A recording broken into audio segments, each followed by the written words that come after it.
নমস্কার বন্ধুরা, welcome to SD unique sports. বন্ধুরা, এই ভিডিওতে আমরা কথা বলবো ইস্টবেঙ্গলের এএফসি ম্যাচ নিয়ে। ঘরের মাঠে ইস্টবেঙ্গল খেলতে চলেছে আলটি নাসিরের সঙ্গে। তো দুটো দলের শক্তি ও দুর্বলতা কী রয়েছে, এই দুটো দলের মধ্যে কোন দল কতটা এগিয়ে রয়েছে, কাদের জেতার সম্ভাবনা কতটা রয়েছে এবং এই ম্যাচ কিভাবে তোমরা লাইভ দেখতে পাবে সেই নিয়েও কিন্তু বড় আপডেট শেয়ার করে নেব আমরা এই ভিডিওতে। তো এই ভিডিওটা শুরু থেকে শেষ পর্যন্ত দেখো, আর ভিডিও ভালো লাগলে সকলে একটা করে লাইক শেয়ার করে দিও। আর যারা চ্যানেলে প্রথমবারের জন্য এসেছো, মনে করে চ্যানেলটাকে সাবস্ক্রাইব করে তার পাশের বেল আইকনটাকে অন করে রেখো, তাহলে তোমাদের প্রিয় দলের খেলার সমস্ত আপডেট তোমরা এখানে পেয়ে যাবে। তো চলো আর দেরি না করে ভিডিও শুরু করা যাক।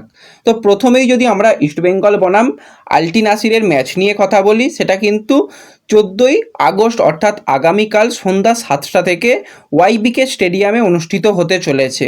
তো যুব ভারতী কিন্তু কালকে বেশ ভালো রকমভাবেই পরিপূর্ণ থাকবে, কারণ যেরকম হারে টিকিট বিক্রি হচ্ছে, যারা এখনও টিকিট কাটোনি অনলাইনে টিকিট অ্যাভেলেবেল রয়েছে বুকমাইশোতে, তো সেখান থেকে টিকিট কেটে নাও, টিকিট রিডিম করে নাও তারপর, এবং কালকে অবশ্যই টিমের পাশে থাকো, টিমকে সাপোর্ট করো। দীর্ঘ 9 বছর বাদে কিন্তু ইস্টবেঙ্গল এএফসির ম্যাচে নামতে চলেছে। হ্যাঁ, এটা কোয়ালিফিকেশানের ম্যাচ জিততে পারলেই কিন্তু গ্রুপে কোয়ালিফাই করে যাবে। আর ম্যাচটা যদি ইস্টবেঙ্গল না জিততে পারে তাহলে কিন্তু এই যে টায়ার 2 লিগ, সেই টায়ার 2 লিগে কিন্তু ইস্টবেঙ্গল খেলতে পারবে না, সেক্ষেত্রে টায়ার 3তে চলে যেতে হবে।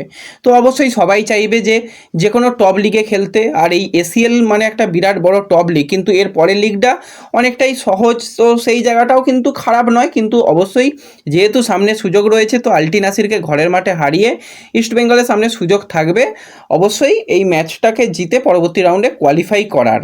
তো এটা তো গেল ম্যাচের ব্যাপার, টিকিটের ব্যাপার। এবার যদি আমরা আসি যে লাইভ তোমরা কিভাবে দেখতে পাবে, তো যেরকমটা কালকে আলোচনা করছিলাম, টিভিতে কোনো চ্যানেলে লাইভ দেখানোর ব্যবস্থা করা হচ্ছে।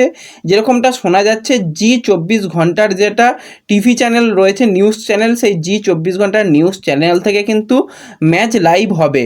মোবাইলে কিভাবে দেখবে তার কোনো রকম অফিসিয়াল আপডেট নেই, তবুও তোমরা একটুখানি জি 24 ঘন্টার ওয়াইটি চ্যানেল এছাড়া জি5 অ্যাপ্লিকেশনের দিকেও নজর রাখতে পারো।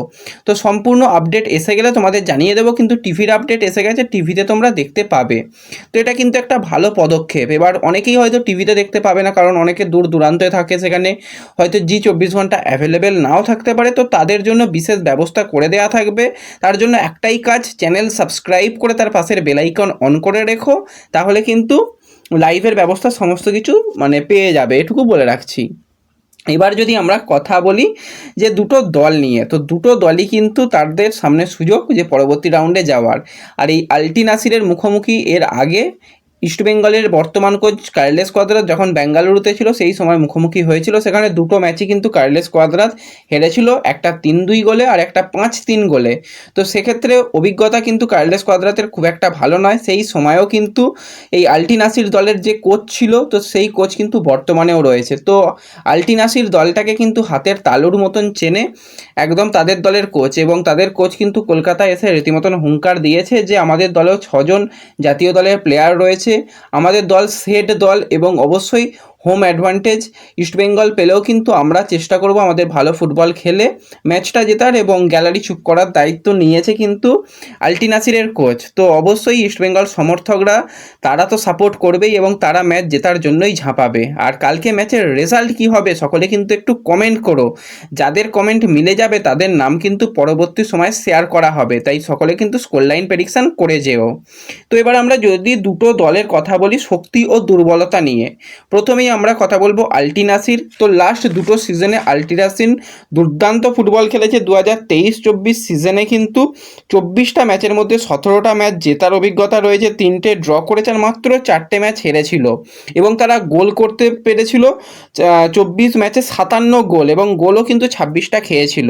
তো ওভারঅল কিন্তু প্রচুর পরিমাণে গোল করতে পারে এই আলটি নাসির দলটা। 2024 সিজনে কিন্তু 16 ম্যাচের মধ্যে 12টা তারা জিতে আসছে, 3টে ড্র আর একটা হেরেছে, আর এই 16 ম্যাচে কিন্তু তারা 43 গোল করে ফেলেছে। তার মানে বুঝতে পারছো কীরকম গোল করে, কিন্তু প্রতি ম্যাচে গোল হজমও করে। তো বোঝাই যাচ্ছে দলটা কিন্তু প্রচণ্ড পরিমাণে ফিজিক্যাল ফুটবল খেলে এবং উইং নির্ভর তাদের ফুটবলটা হয় এবং তাদের যেরকম বডি স্ট্রাকচার দেখলাম তারা ফিজিক্যাল ফুটবল খেলবে নিঃসন্দেহে বোঝা যাচ্ছে এবং উইং প্লে তাদের প্রচণ্ড পরিমাণে হবে। কিছুটা তারা প্রথম দিকে কিন্তু প্রেসিং ফুটবল খেলে, তারপর খেলাটা স্লো করার চেষ্টা করে এবং তারা কিন্তু সবথেকে বেশি গোল হজম করেছে সেকেন্ড হাফের ফার্স্ট লেগের দিকে, অর্থাৎ ওই 45 মিনিট থেকে 60 মিনিট পর্যন্ত সময় কিন্তু তারা গোল হজম করে। তো ইস্টবেঙ্গল যদি ফার্স্ট হাফে গোল নাও পায়, সেকেন্ড হাফে প্রথমেই কিন্তু প্রেস করে গোল পেতে হবে, আর গোল পেলে কিন্তু গোলটাকে ধরে রাখতে হবে, তা না হলে কিন্তু সমস্যা বাড়বে। ইস্টবেঙ্গলের আক্রমণ ভাগ দুর্দান্ত রয়েছে, সমস্ত প্লেয়ার অ্যাভেলেবেল এই ম্যাচের জন্য, কোনো রকম চিন্তার কারণ নেই। তো সেক্ষেত্রে আক্রমণ ভাগের উপর ইস্টবেঙ্গলের অবশ্যই ভরসা করা যায়। মাঝমাঠও কিন্তু বেশ ভালো রয়েছে, কিন্তু ইস্টবেঙ্গল ছোট ছোট ভুল করে ফেলে ডিফেন্সে। তো অবশ্যই গোল প্রথমে তুলে নিতে হবে এবং সেই গোলটাকে ধরে রাখতেও হবে। কখনোই এক গোল করে নিশ্চিন্তে থাকা যাবে না যে আমরা এক গোলটাকে আটকে দিতে পারবো, অন্তত গোল ব্যবধান 2 রাখতেই হবে। তো প্রতিটা হাফ চান্সকে কিন্তু একদম গোলে কনভার্ট করতে হবে, প্লেয়ারদের সতর্ক থাকতে হবে। বিশেষ করে সেট পিসে ইস্টবেঙ্গলকে ভেরিয়েশন যেরকম আনতে হবে এবং সেট পিসে ফিনিশগুলো দরকার। হিজাজি মাহেরের হাইট এবং জিকসান সিংয়ের হাইট এবং ডিয়ামন্টাগোস বা ক্লেটন সিলভারদের মানে একদম ঠিকঠাকভাবে ফিনিশ করতে হবে, তাহলে কিন্তু গোলের মুখ অবশ্যই খুলবে। আর মাদি তালালকে যতটা ফ্রি ফুটবল খেলানো যাবে ততটাই কিন্তু ইস্টবেঙ্গলের মাঝমাঠ ভালো ফুটবল খেলবে। তো অ্যাটাক ভার্সেস ডিফেন্সের আমরা লড়াই দেখব। কোনো কোনো সময় কিন্তু হাই প্রেসিং আলটিনাসির অ্যাটাক করবে, সেই সময় ইস্টবেঙ্গলের ডিফেন্ডারদের ভালো ডিফেন্স করতে হবে। আর ইস্টবেঙ্গল কিন্তু অ্যাটাকিং ফুটবল খেলবে ঘরের মাঠে, তো সেক্ষেত্রে তারা যখন অ্যাটাক করবে সেক্ষেত্রে ডিফেন্সের উপর যথেষ্ট চাপ বাড়াবে আলটিনাসিরের। তো এটা কিন্তু একটা ভালো জিনিস হবে। যদি শক্তি দুর্বলতা নিয়ে কথা বলি, তো দুটো দলই কিন্তু খুব শক্তিশালী দল। অ্যাটাকিংয়ের দিক থেকে ডিফেন্সে দুটো দলেরই খামতি রয়েছে। ইস্টবেঙ্গল ডুরান্ড কাপে দুটো ম্যাচে গোল হজম করেছে ছোটোখাটো ভুলে, আর আলটিনাসির অ্যাভারেজ প্রতি ম্যাচে গোল হজম করে। তো গোল হয়তো ইস্টবেঙ্গল পেয়ে যাবে, কিন্তু গোল ধরে রাখতে হবে। তো শক্তি দুটো দলেরই অ্যাটাক, আর যদি দুর্বলতা বলা যায় দুটো দলেরই ডিফেন্স কিন্তু কিছুটা দুর্বল।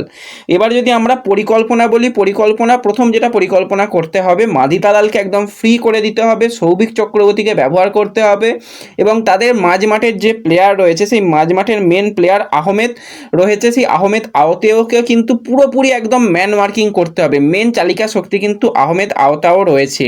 সেলিম নূরের মতন ফরওয়ার্ড রয়েছে, তাকেও কিন্তু ভালোভাবে মার্ক করে রাখতে হবে হিজাজি মাহের লালচং নুঙ্গাদের, তাহলেই কিন্তু অনেকটা খেলাটাকে ধরে রাখতে পারবে ইস্টবেঙ্গল। আর যদি জেতার সম্ভাবনা বলি, তো অবশ্যই একটা হাই ভোল্টেজ ইন্টারেস্টিং ম্যাচ হবে। এই ম্যাচে কিন্তু জেতার সম্ভাবনা খাতায় কলমে দেখতে গেলে বা যেহেতু হোম ম্যাচ খেলছে ইস্টবেঙ্গল, সেই দিক থেকে দেখতে গেলে ইস্টবেঙ্গলের সম্ভাবনা অনেক অংশই রয়েছে।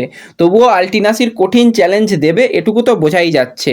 আর বারবারই বলছি, যারা এখনও টিকিট কাটুনি ভাই, টিকিট কেটে টিমকে সাপোর্ট করো। টিমের সাপোর্ট কিন্তু প্রচণ্ড পরিমাণে দরকার, কারণ যেরকম ফিজিক্যাল ফুটবল হবে সেখানে কিন্তু মাধি তালাল, মহেশ, বিষ্ণুদের মতন প্লেয়ারদের কিন্তু একটুখানি গা বাঁচিয়ে খেলতে হবে। তারা কিন্তু ফিজিক্যালি অতটা স্ট্রং নয়, বিশেষত মার্ক জো, সে বারবারই কিন্তু ওভারল্যাপিংয়ে আসবে, তার সাথে সাথে ডিফেন্সও ভালো করতে হবে, কারণ তারা কাউন্টার অ্যাটাকে খুব শক্তিশালী। তো একটা হাই ভোল্টেজ ম্যাচ হবে, বোঝাই যাচ্ছে।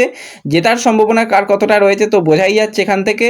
তো অবশ্যই কিন্তু স্কোর লাইন সকলে প্রেডিকশান করো আর মাঠে যাও, এটুকুই বলার। আর ভিডিও দেখার জন্য অসংখ্য ধন্যবাদ।